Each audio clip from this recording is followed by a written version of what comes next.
Imagine living in a place that's changing all around you. New houses going up, new faces moving in. But what happens when that change brings fear and suspicion? In our story today, we're in a neighborhood caught between the old and the new. Meet Sarah. She sees her community changing and worries about safety. Then there's DeShawn, a teenager who just wants to live his life. When small things start to go wrong in the neighborhood, Sarah starts to watch, and she starts to assume. But are her assumptions right? And what happens when those assumptions are based on the color of someone's skin? This is a story about fear, about prejudice we don't even realize we have, and about what happens when good intentions go wrong. It's a story that's happening in neighborhoods all across America. Before we dive in, let us know in the comments, where are you watching from today? And if you like stories that make you think and feel, make sure you hit that subscribe button and the notification bell. Let's begin the story. Oakhaven used to be known for its quiet streets, big old trees, and front porches where people actually sat and talked. For generations, mostly black families had built their lives here, creating a strong community, watching out for each other. Everyone knew everyone's name, and kids played outside until streetlights came on. But things were changing. Slowly, at first, then faster. New families started moving in. They were different. Mostly white, younger, and with more money, it seemed. They bought the older houses and fixed them up, sometimes completely changing them. Coffee shops that sold $10 lattes replaced corner stores that had been there for 50 years. Revitalization, the city called it.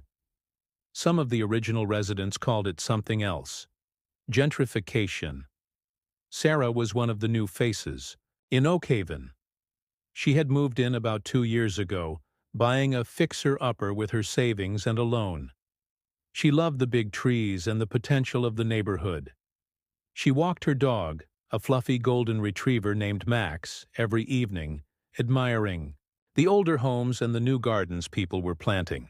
She smiled politely at the people she passed, though most of the time they were strangers to her.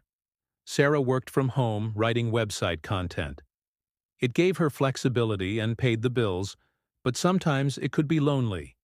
She hadn't really made close friends in Oakhaven yet. She was friendly enough with her immediate neighbors, waved hello, exchanged holiday greetings. But it hadn't gone deeper than that. She liked the idea of community. She had read articles about how important it was, how it made places safer and people happier. She wanted to be part of a community like that in Oakhaven. She just wasn't quite sure how to start, or if it was even really possible with all the changes happening. One Tuesday morning, Sarah walked out to get her mail and noticed something different. Someone had spray-painted graffiti on the brick wall near the community garden. It was just a tag, nothing too offensive, but it was there, and it made her feel uneasy. Later that week, Mrs. Rodriguez, who lived across the street and had been in Oakhaven for decades, mentioned at the mailbox that her car had been broken into overnight. "Nothing major stolen, just some change from the console," Mrs. Rodriguez said, sighing. "But still, it's the principle of it, you know?" Sarah nodded, feeling a knot of worry tightening in her stomach. Little things, she thought. Graffiti, car break-ins. Were these just random things, or was something bigger starting to happen in Oakhaven? This was the beginning of Sarah's unease, the first little cracks in her idealized vision of Oakhaven. And it was the start of something else too, something that would ripple through the whole neighborhood in ways she couldn't yet imagine. Over the next couple of weeks, it felt like those little cracks were getting wider. More graffiti popped up, this time on a stop sign and the side of someone's garage. Then, a few more neighbors mentioned small things being stolen. A package off a porch, a bike from a backyard, even some flower pots disappearing from someone's steps. Sarah started paying more attention when she walked Max. She looked around at the streets, the houses, the people. She noticed things she hadn't before. A broken window in an abandoned building.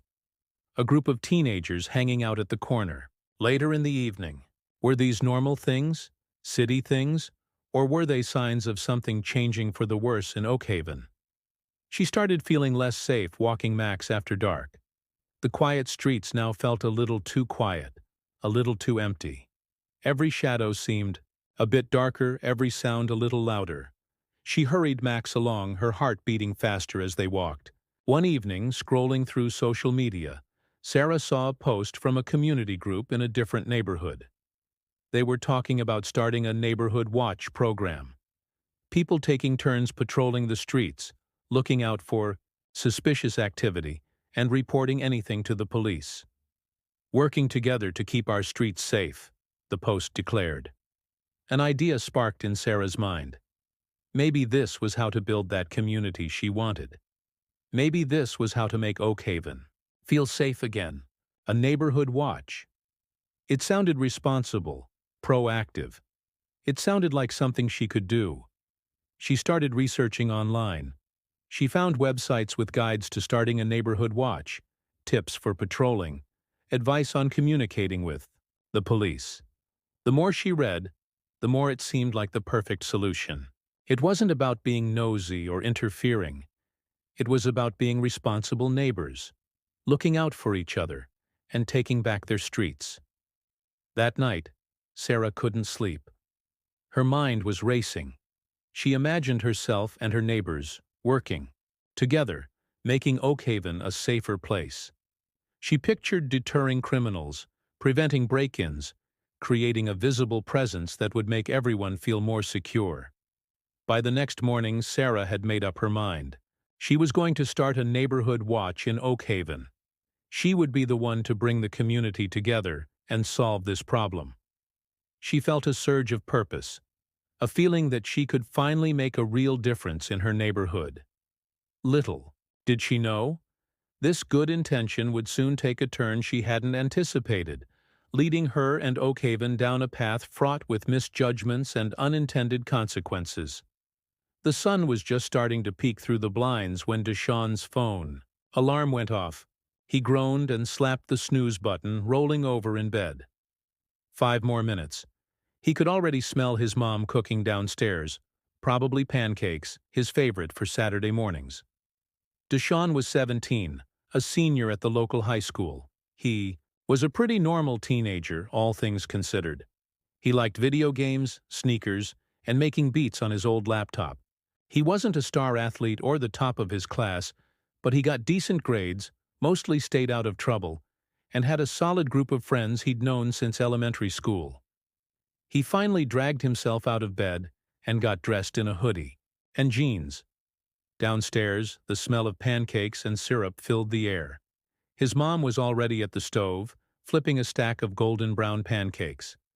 His younger sister, Maya, was at the table, drawing in a coloring book. "Morning, sleepyhead," his mom said, smiling at him. "Sleep okay?" "Yeah, Mom," DeShawn mumbled, grabbing a glass from the cabinet. "Smells good in here. Pancakes and sausage, your favorite. Figured you deserve a good breakfast after working hard all week at that pizza place." DeShawn helped out at Sal's Pizza a few evenings a week to earn some extra money. It wasn't glamorous, but it paid for his phone bill and let him save up for things he wanted, like a new pair of headphones he had been eyeing. As they ate breakfast, his mom started talking about the neighborhood. "You see that flyer Mrs. Rodriguez put up on the community board at the corner?" she asked. DeShawn shook his head, syrup dripping off his fork. "Flyer? What flyer?" "Something about a neighborhood watch thing. Says they're trying to make the streets safer. Look out for each other." She frowned a little as she poured more coffee for herself. "Sounds intense? I don't know." DeShawn shrugged. "Neighborhood watch. Sounds like something old people do in movies." He wasn't really paying attention, more focused on getting enough syrup on his pancakes. "Well," his mom continued, her voice a little more serious, "just be careful out there, okay? With all these new people moving in, things feel different. You know what I mean?" DeShawn looked up, finally catching the undertone in her voice. He did know what she meant. They had talked about it before, the way things were changing in Oakhaven. Not always in a bad way, but different, less familiar. Sometimes he caught people looking at him and his friends a little differently, a little longer, especially when they were just hanging out, doing nothing in particular. "Yeah, Mom, I know," he said, though he didn't really want to think about it on a Saturday morning. He finished his pancakes and pushed his plate away. "Gonna meet up with Marcus and Jay later. Hit the skate park if it's not too crowded." "Okay, just stick together, all right?" his mom said. "Always, Mom," DeShawn said, rolling his eyes a little, but he knew she was just looking out for him. He grabbed his skateboard from the garage and headed out into the Saturday morning. Sunshine. Oakhaven was waking up. He saw some of the older folks watering their lawns, a couple of young families heading to the park with strollers.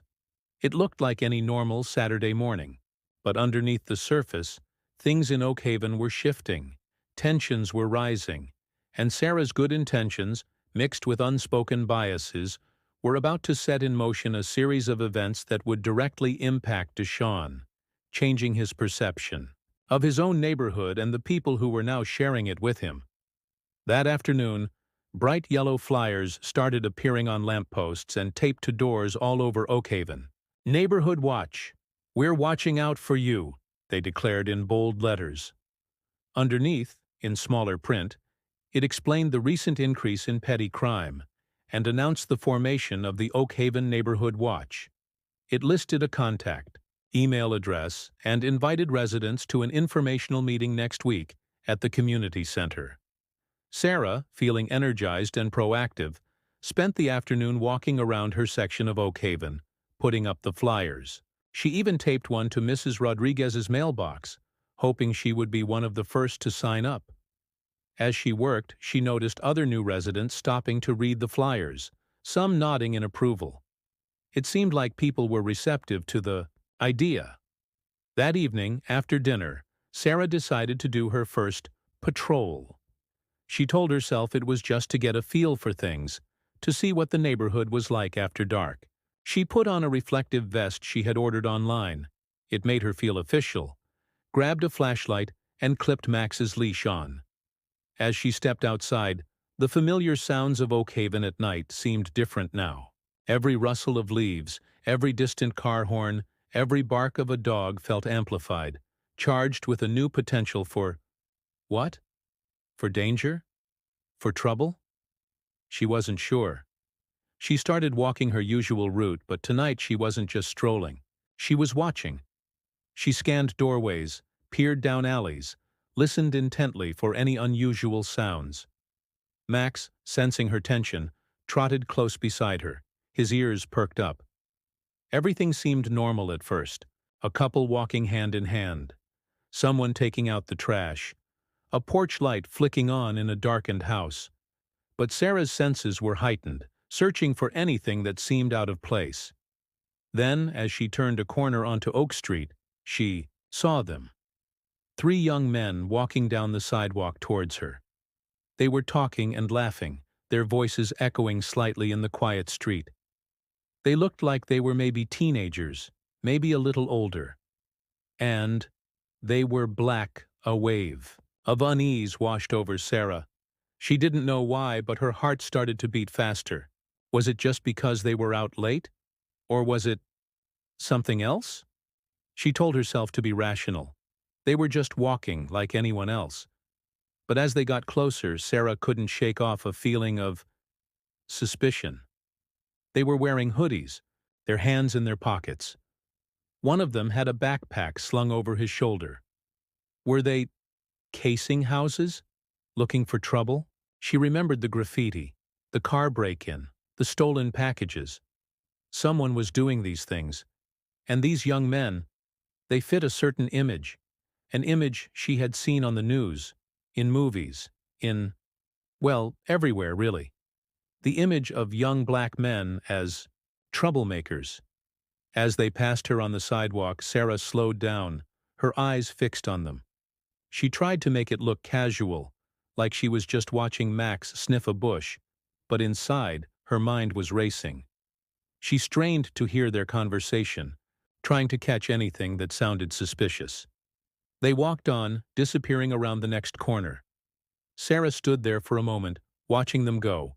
She told herself she was just being vigilant, doing what she was supposed to do as part of the neighborhood watch. But a small voice inside her whispered a different word. Profiling. She shook her head, dismissing the thought. She wasn't profiling. She was just being observant. It was her responsibility now, as part of the neighborhood watch, to notice things, to pay attention to anything that seemed out of the ordinary. But as she continued her patrol, the faces of those young men stayed in her mind, and a seed of suspicion, planted by her own unconscious biases and watered by her growing anxiety, began to take root, pointing in a direction that was both unfair and, as she would soon discover, completely wrong. The next day, Sarah saw one of the young men again. It was Sunday afternoon, and she was weeding her front garden. DeShawn was walking down the sidewalk alone this time, carrying a skateboard. He wasn't doing anything, just walking, his head down, looking at his phone. But seeing him there, so soon after her patrol, made Sarah's suspicions flare up again. It was him, one of the young men from last night, and he was in the neighborhood again. On a Sunday afternoon, just walking. Was he observing? Checking things out? She watched him as he walked, her weeding forgotten. He stopped for a moment at Mrs. Rodriguez's house, glancing at her front yard. Then he continued walking, turning the corner towards Elm Street. Sarah's heart pounded. He had stopped at Mrs. Rodriguez's house. Mrs. Rodriguez, whose car had been broken into. Was he checking to see if she had replaced the change in her console? Was he planning to come back later? An idea, fueled by her anxieties and assumptions, took hold of Sarah's mind. She needed to make her presence known, to let him know that she was watching, that they were watching, the neighborhood watch. Maybe if she just said something, it would deter him. Taking a deep breath, Sarah walked to the edge of her garden and called out, her voice a little louder than she intended. "Excuse me, young man." DeShawn stopped and turned, looking surprised. He took out his earbuds, a questioning look on his face. He walked back a few steps towards Sarah, his skateboard under his arm. Sarah felt a nervous flutter in her stomach, but she pressed on. She needed to be assertive. "Yes, you," she said, gesturing slightly with her gardening glove. "I saw you looking at Mrs. Rodriguez's house. Everything all right?" DeShawn frowned, confusion clouding his face. "Mrs. Rodriguez? I don't know any Mrs. Rodriguez. I was just walking." He gestured with his skateboard. "Going to the skate park?" "Well," Sarah said, trying to keep her voice firm but friendly, "it just looked like you were paying a lot of attention to her house. We have a neighborhood watch here, you know. We look out for each other." She puffed out her chest a little, gesturing to the flyer still taped to her mailbox. DeShawn's frown deepened. He looked from Sarah to the flyer and back to Sarah again. A flicker of something, hurt, anger, crossed his face. "Yeah, I saw the flyer," he said, his voice flat. "So, you think I was going to do something? To her house?" "No, no," Sarah said quickly, feeling a little flustered now. "It's just, we've had some incidents lately. Some graffiti, some petty theft. We're just trying to be vigilant." She hated how flimsy and inadequate her explanation sounded, even to her own ears. DeShawn stared at her for a long moment, his eyes narrowed. Sarah felt increasingly uncomfortable under his gaze. She realized suddenly how accusatory she sounded, how unfair she was being. She had no real reason to suspect him of anything except for her own assumptions, her own prejudices. Finally, DeShawn let out a short, humorless laugh. "Vigilant?" he repeated, the word laced with irony. "Right. Got it?" He turned away abruptly, jammed his earbuds back in, and pushed off on his skateboard, rolling away down the sidewalk. Sarah watched him go, a knot of shame tightening in her chest. She had meant to be… what? Helpful? Reassuring? Instead, she had made a young man feel… what?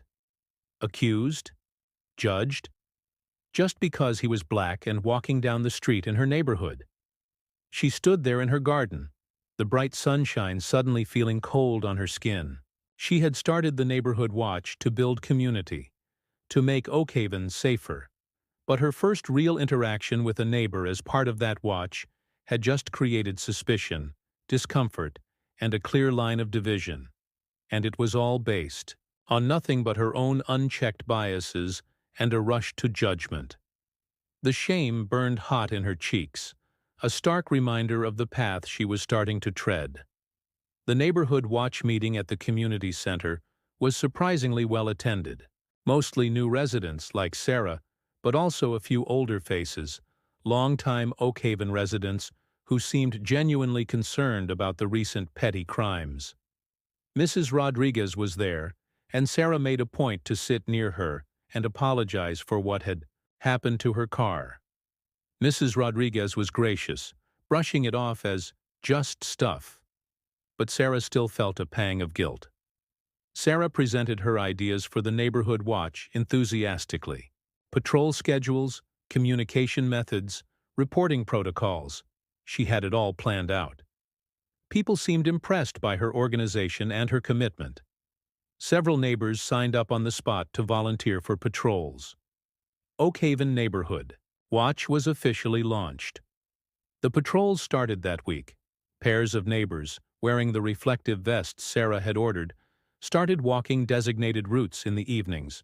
They carried flashlights and cell phones, and they were instructed to be observant and report anything suspicious to the designated coordinator, Sarah herself.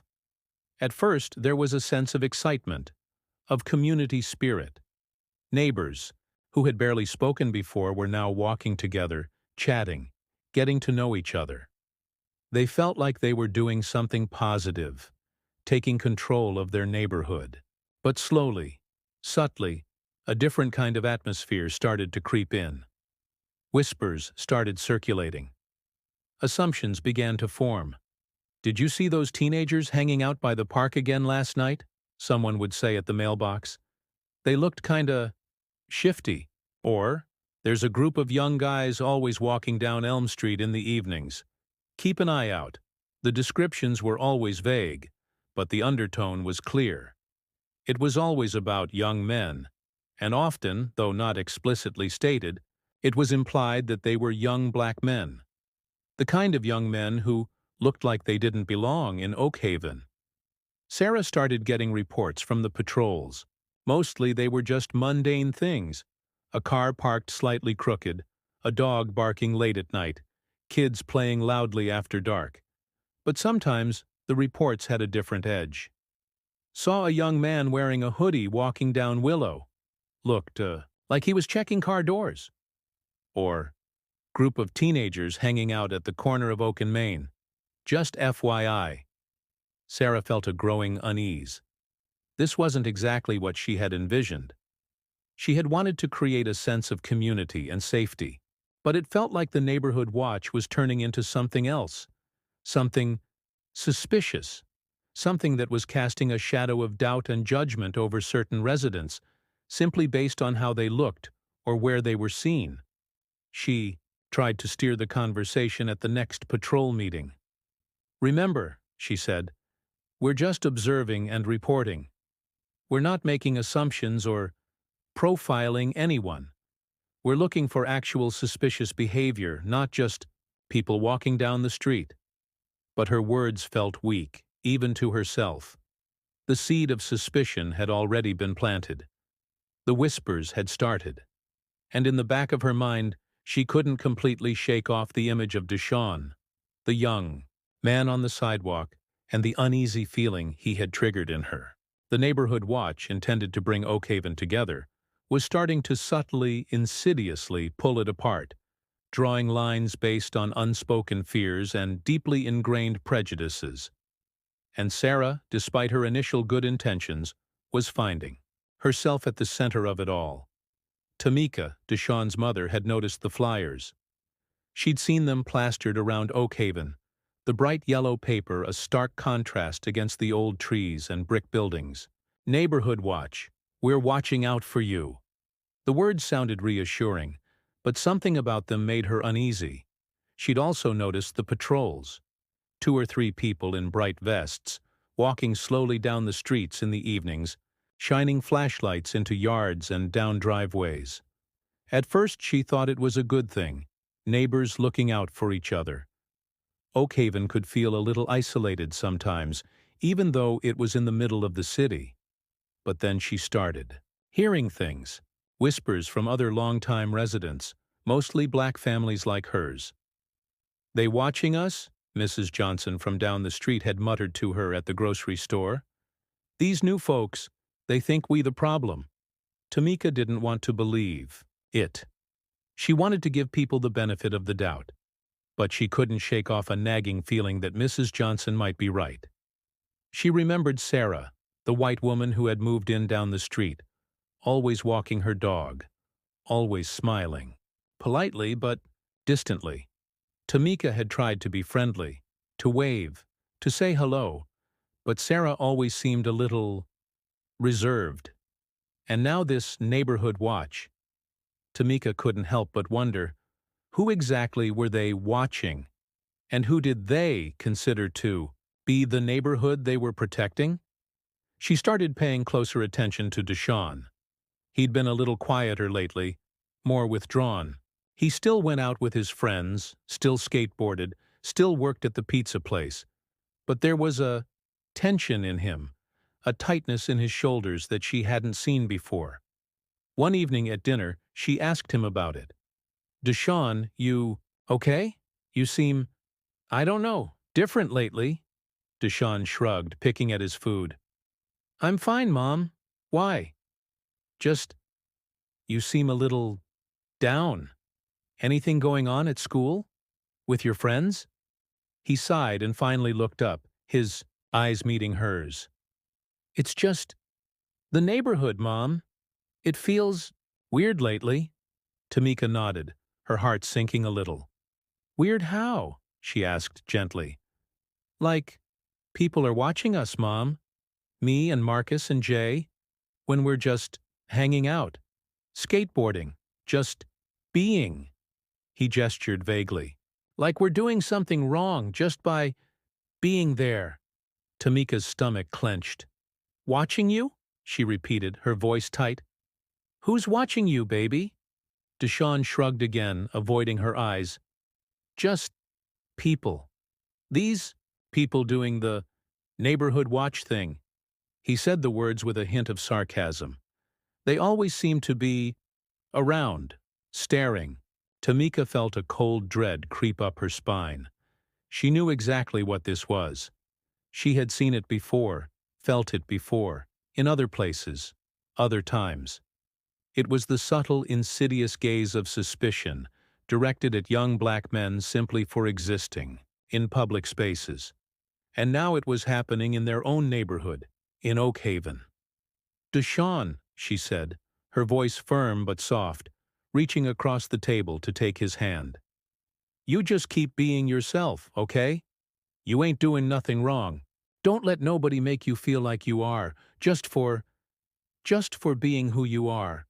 But inside, Tamika's heart was heavy with worry. She knew words weren't always enough to shield her son from the subtle and not-so-subtle ways the world could be prejudiced, especially for young black men. And the neighborhood watch, meant to protect Oakhaven, was, in her eyes, becoming a new source of threat, a new way of making her son, and others like him, feel like they were not truly welcome in their own neighborhood.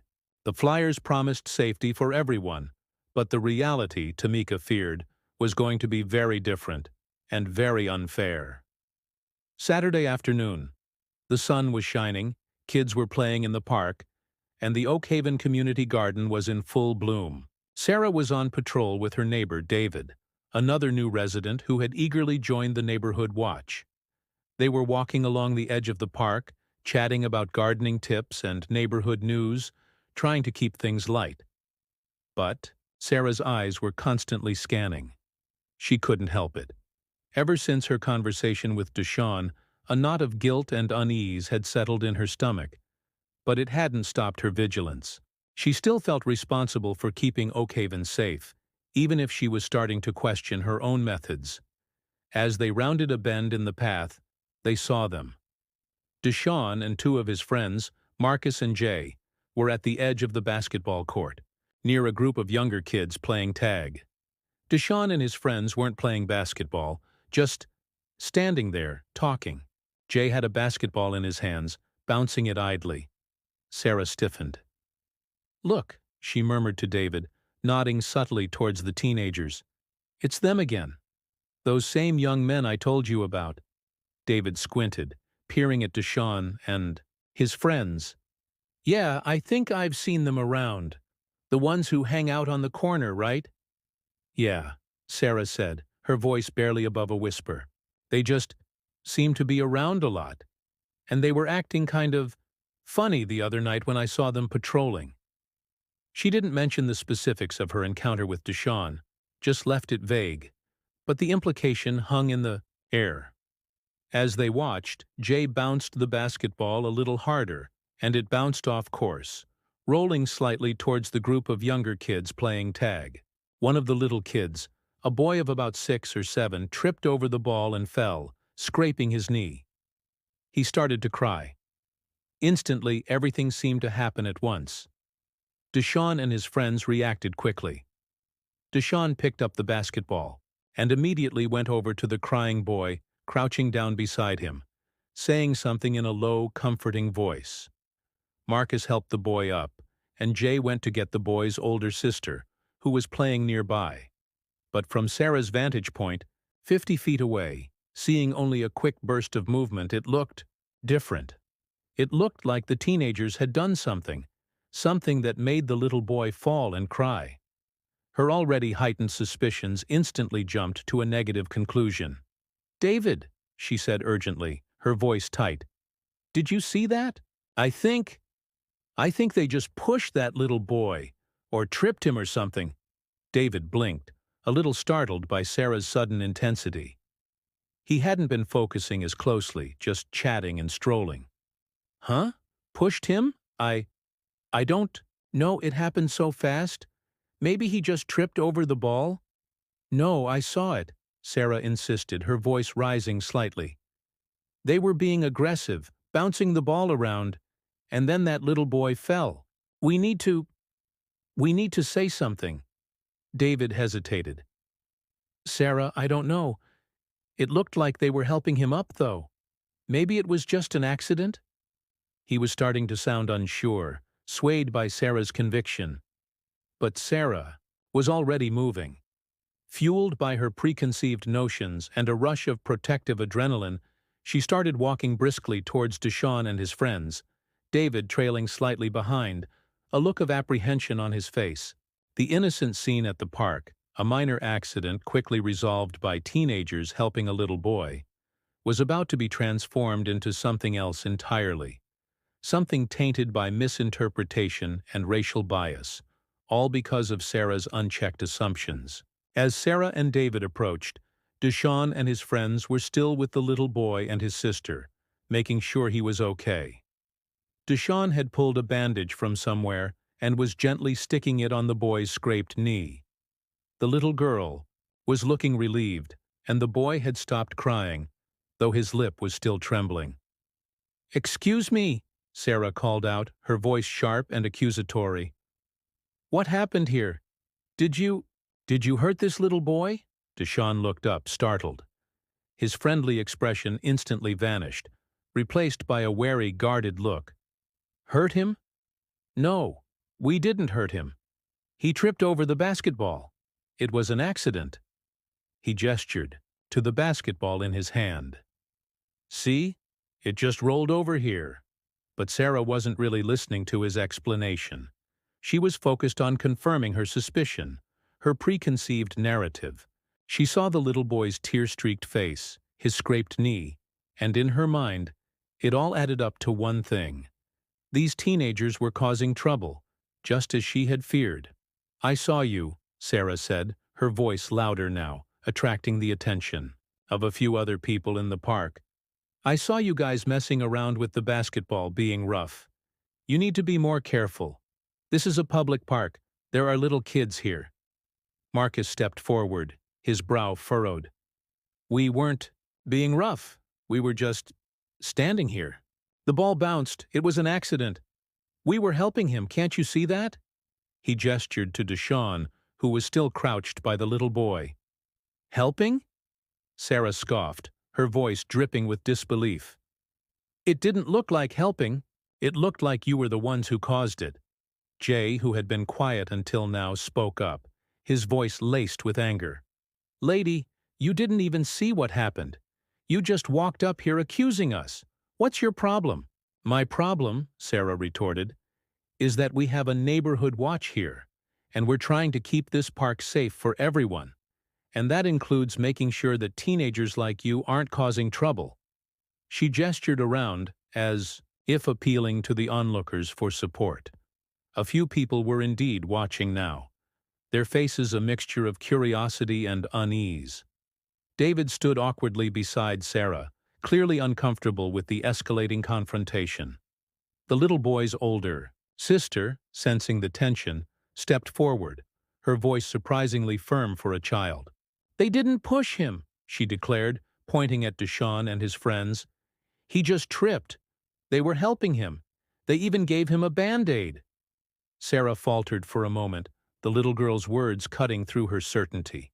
She looked down at the little boy, who was now bravely trying to stop his tears, a bandage proudly displayed on his knee, DeShawn's hand gently resting on his shoulder.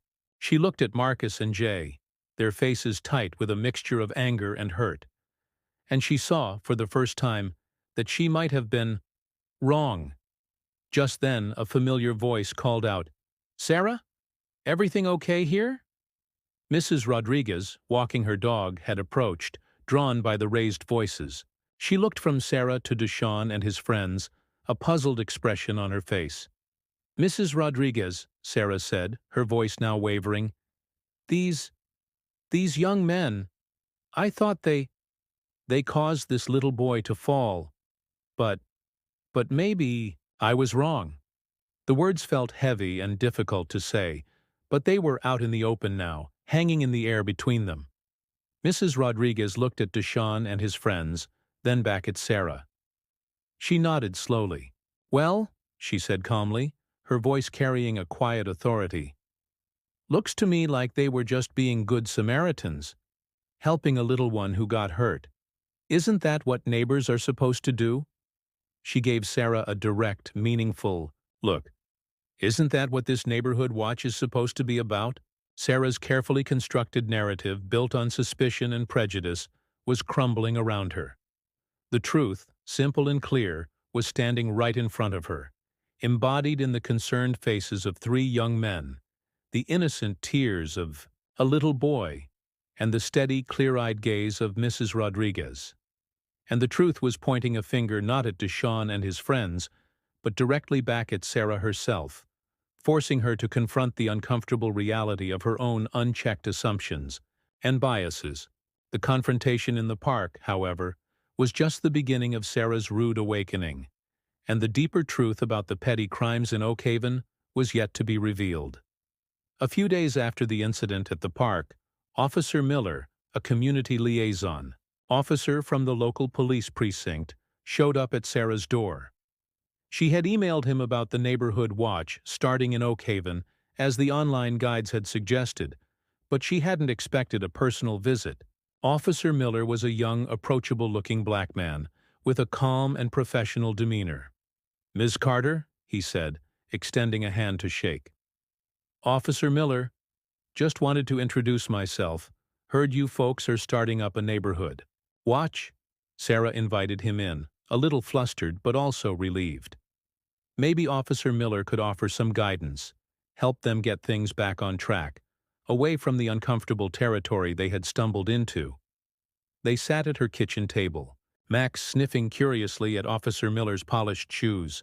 Sarah explained about the petty crimes, the flyers, the patrols, and the incident at the park. She tried to present it as neutrally as possible, downplaying her own accusations against DeShawn and his friends, focusing on her good intentions, for community safety. Officer Miller listened patiently, nodding occasionally. When she finished, he leaned forward slightly, his expression serious but kind. "Ms. Carter, it's good you're taking initiative, wanting to keep your neighborhood safe. That's important, but—" He paused, choosing his words carefully. "Neighborhood. Watches work best when they're based on facts, on real evidence, not on assumptions or feelings." Sarah felt a familiar wave of shame wash over her. She knew what was coming. "I understand," she murmured, avoiding his gaze. "You mentioned some graffiti, some car break-ins, stolen packages?" Officer Miller continued. "Have you filed police reports for these incidents?" Sarah hesitated. "Well, no, not personally. I just heard about them from neighbors." Officer Miller nodded again, slowly. "Okay, see, that's the first step. We need to know what's actually happening. Rumors and assumptions, they can lead us down the wrong path. And sometimes—" He paused again, his gaze direct but not accusatory. "Sometimes those assumptions can be influenced by biases we might not even realize we have." Sarah finally met his gaze, acknowledging the unspoken truth between them. "Like racial bias?" she said quietly. Officer Miller nodded once. "It happens, especially in changing neighborhoods. People get anxious. They see people who look different, and they jump to conclusions. It's human nature, but it's not helpful for solving problems or for building community." He then leaned back in his chair and said, "Actually, Ms. Carter, that's partly why I wanted to come by. About those petty crimes you mentioned. We've been investigating them, and we've actually made an arrest." Sarah blinked, surprised. "An arrest? Already? Who was it?" Officer Miller smiled slightly, a hint of irony in his expression.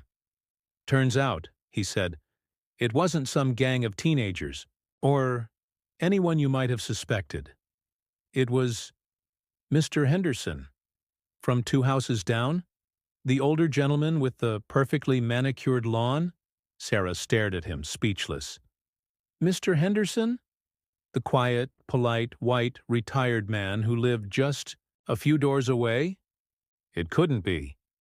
Officer Miller chuckled softly. "Yep, Mr. Henderson. Apparently he's been having some financial difficulties, lost some money in the stock market, something like that, and, well, he admitted to the graffiti, the car break-ins, even the stolen flower pots.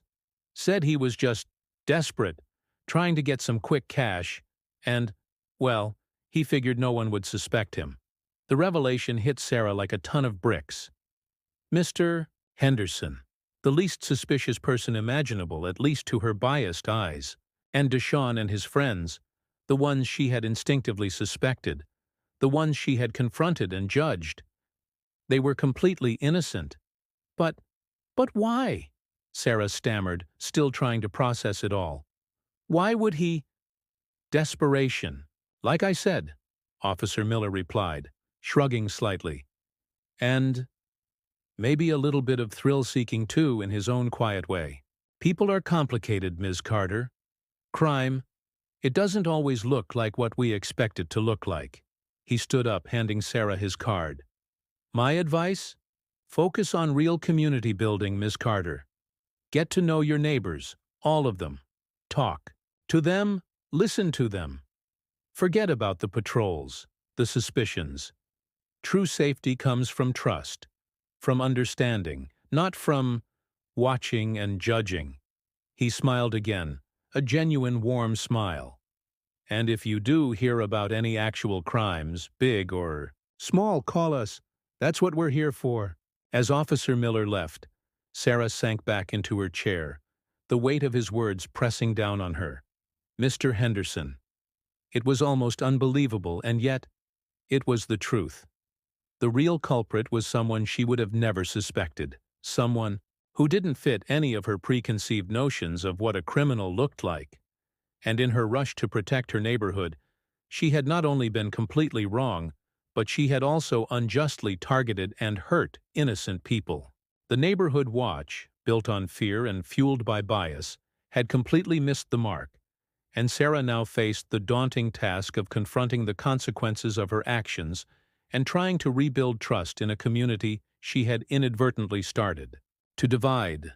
The news about Mr. Henderson spread through Oakhaven like wildfire. Shock, disbelief, and a sense of sheepish embarrassment rippled through the neighborhood, especially among those who had enthusiastically joined Sarah's neighborhood watch.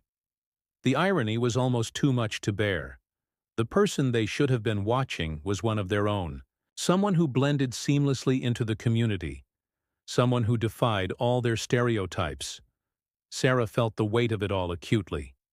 The shame, the guilt, the realization of how deeply her biases had shaped her actions.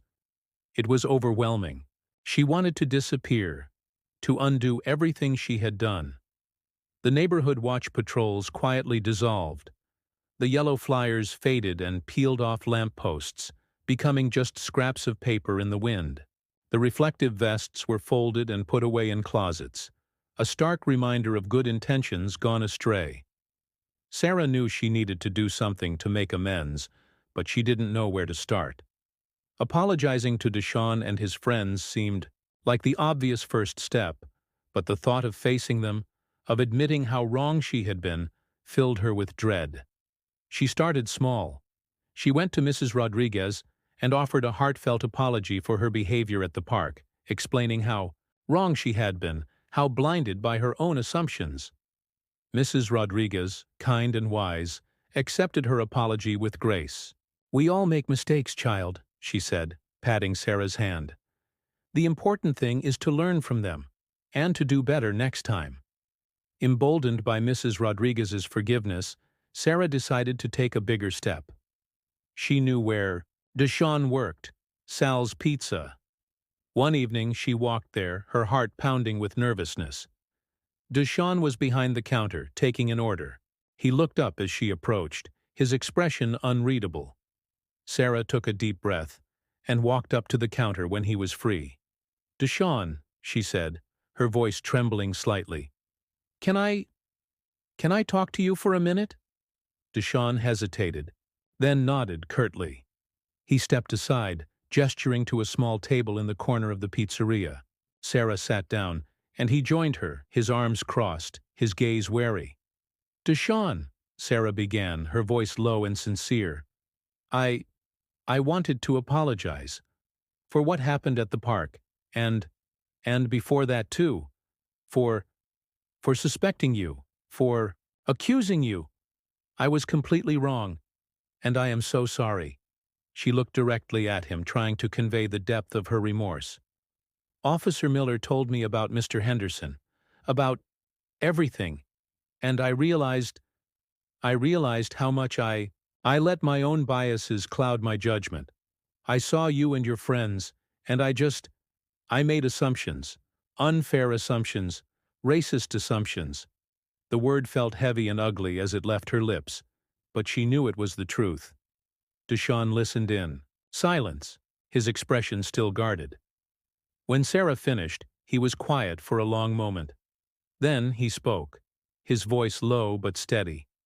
"Yeah," he said. "You did make assumptions. Assumptions people make about guys like me. All the time." Sarah nodded, tears welling up in her eyes. "I know," she whispered, "and I'm truly sorry. I want to do better. I want to be a better neighbor. I want to learn from this." DeShawn studied her face for a long moment, as if trying to gauge her sincerity. Then, slowly, his expression softened, just a fraction. It's okay," he said, his voice barely audible. "Apology accepted." He paused again, then added, almost reluctantly, "Just try to remember that next time, okay? Not everyone who looks different is a criminal. Most of us are just trying to live our lives." Sarah nodded, tears streaming down her face now. I will, she promised, her voice choked with emotion. I promise, I will remember. It was a small step, just an apology, a quiet conversation in a pizza place. But it was a start to healing, to understanding, to rebuilding trust. The damage Sarah had done with her neighborhood watch wouldn't be undone overnight. But, maybe, just maybe, with honesty and humility, and a genuine desire to change, Oakhaven could start to become a community again. A community where neighbors truly looked out for each other, not with suspicion and judgment, but with understanding and respect. The path ahead would be long and trudny, but the first steps toward reconciliation had been taken. And in the quiet apology offered and accepted, there was a fragile glimmer of hope for a more just and unified Oakhaven. Months passed in Oakhaven. The summer heat faded into autumn, leaves turning in vibrant colors before falling to the ground. Life in the neighborhood resumed, but with a subtle shift, a quiet undercurrent of reflection that lingered beneath the surface of everyday interactions. Sarah continued to live in Oakhaven, but her approach to community was different now. She still walked Max every evening, but now her gaze was softer, less searching for shadows, more open to connection. She started making a conscious effort to speak to more of her neighbors, all of her neighbors, not just the ones who looked like her or shared her background. She volunteered at the community garden, working alongside Mrs. Rodriguez and other longtime residents, learning about their stories, their histories in Oakhaven. She saw DeShawn occasionally at Sal's Pizza or walking down the street. They would nod to each other, a silent acknowledgement of their shared experience.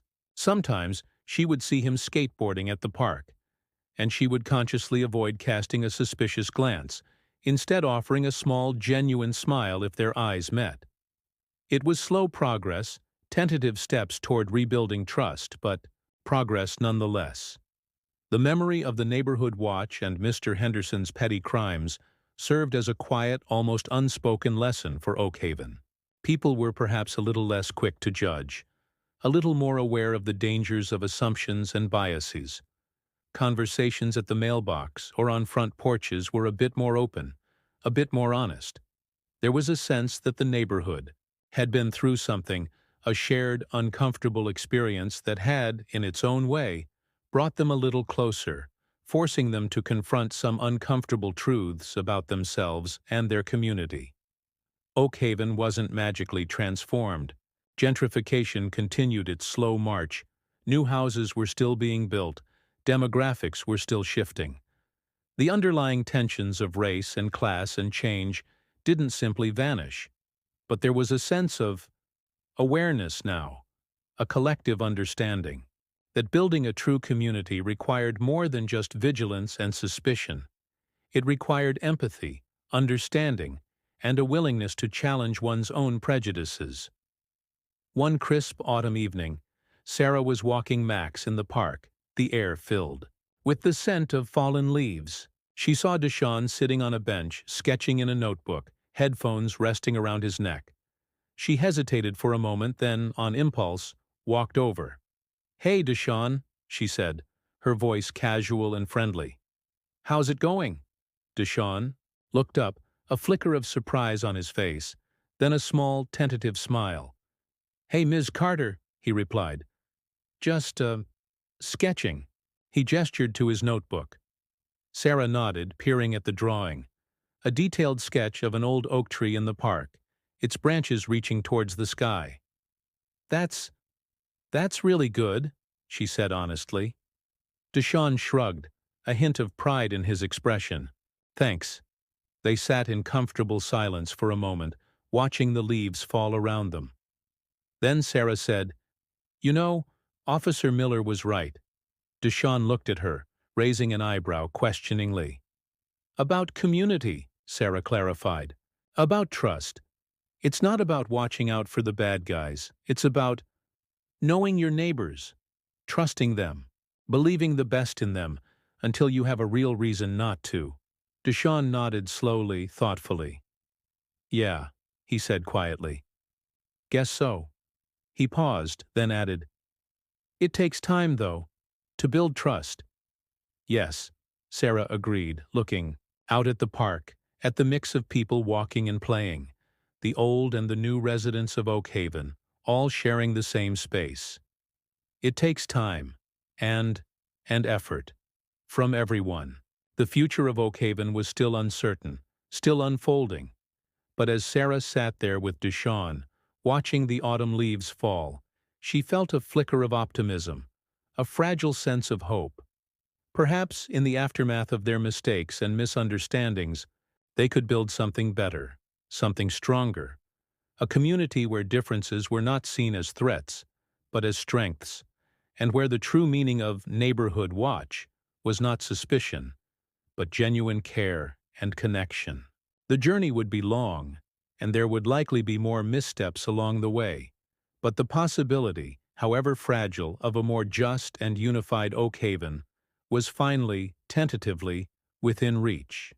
And that, perhaps, was the most anyone could hope for: a chance to learn, to grow, and to build a better future together in their changing neighborhood. Evelyn's story, like Sarah's, reminds us that real life is often complicated, and change isn't always easy. Prejudice, fear, misunderstanding, these are real challenges in communities everywhere. But so is hope, and so is the possibility of change. What did you think of Sarah's journey? Did it make you think about your own community? Let us know in the comments. And if you believe in stories that can spark conversations and maybe even inspire change, please give this video a like and share it with someone who needs to hear it. Don't forget to subscribe, so you won't miss our next story. We bring you new tales every day, stories that explore the heart of the human experience.